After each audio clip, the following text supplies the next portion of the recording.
Welcome back to the Sports News Analysis YouTube channel, where I'm always breaking down the hot sports topics of the day. My name is Mike.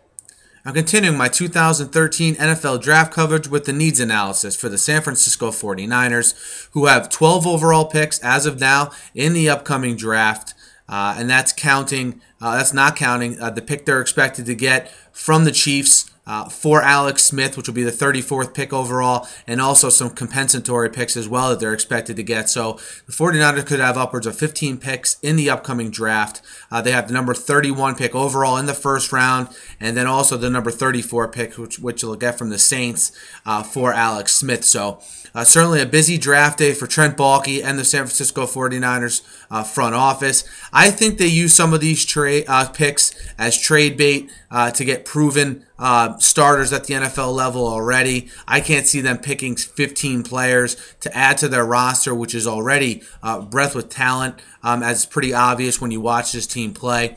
I think they hold on to that pick number 31, though, and I think you see them go after a defensive lineman. If there's one thing that happened to the 49ers down the stretch, it was that, their defensive line got a little banged up. Justin Smith got a little banged up. He's getting a little bit up there in age. I think they should target a guy like Amargus Hunt from SMU. If you watch this guy at the Combine, he's 6'8", 277, and ran a 4.6 40. He's a perfect 3-4 defensive end. I think a position that the 49ers could use to add some youth to that position, and again, to build their depth along the defensive line should they encounter another injury to a guy like a Justin Smith. As far as, some other needs they could have, maybe at the top of the second round, possibly safety. Free safety if Deshaun Goldson, if they don't franchise him like they're saying they won't, and he does leave via free agency, maybe a Deshaun Goldson, you look to replace the Deshaun Goldson, maybe with an Eric Reed from LSU, a hard-hitting, good safety from LSU, a very experienced safety. I think that the 49ers coaching staff will be able to rein him in and keep him from making those over-aggressive, penalties that he's been prone to have at LSU. Other than that, I really expect the 49ers to add depth with the rest of these picks, whether it be in the receiving core, whether it be, again, on the defensive line. At linebacker, obviously, they have probably 3 of the best 10 linebackers in the NFL, so they don't need help there. But in the secondary, maybe at corner, I think they're going to trade to get someone to replace Chris Culliver at cornerback. I don't think that's a position that they're going to draft. But, to add depth, they certainly could.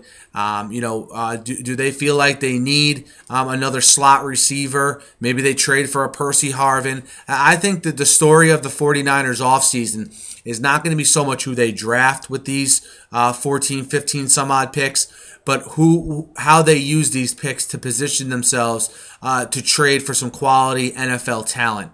And, I know you've been hearing the rumblings about Darrelle Revis. I don't see how trading for Revis makes sense. They have the picks to trade for Revis. They certainly have those. But Revis is going to command a salary somewhere within the $15 million a year range. And I don't see how, when they already have to pay NaVorro Bowman, Patrick Willis, and Aldon Smith, how they're going to be able to also pay a $15 million a year cornerback. And when you consider they have to eventually pay Colin Kaepernick because he's still on his rookie contract and he was the 40th pick overall. And I would assume eventually they want to pay Michael Crabtree again when his contract comes up. And then, that's not even counting their running backs, their stable of running backs led by Frank Gore. So, I don't look for that Revis trade in the end to make sense. I don't think they'll use Revis as a rental trade for him and just play him for this year or use him for this year. So I don't see where that trade makes sense unless they, want to commit that much money to a guy like Revis. But it doesn't seem in line with the, the overall strategy that the 49ers have used up to this point. But I'll look for them in the draft to address their defensive line in the first round. And then coming back with that second round pick, if they hold on to it, the number 34 pick overall, maybe they address it at safety. Let me know what you guys think of how I address the needs here for the 49ers. What do you expect them to do with all these picks they have? I think that's really the magic question here for the 49ers heading into the offseason. I think if you're a 49ers fan, you have to have faith in what Trent Baalke will do, whatever strategy he comes up with, because the roster he's built here with the 49ers has been wonderful. Let me know what you guys think. Hit me up in the YouTube comments. You can always hit me up on Twitter at SNewsAnalysis. And guys, I'm almost done with the needs analysis for all 32 teams. All I have is the Ravens left, the Ravens and the Redskins.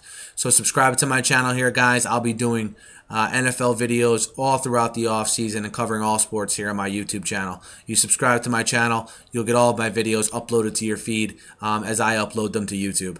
Thanks again for listening, guys, and have a great night.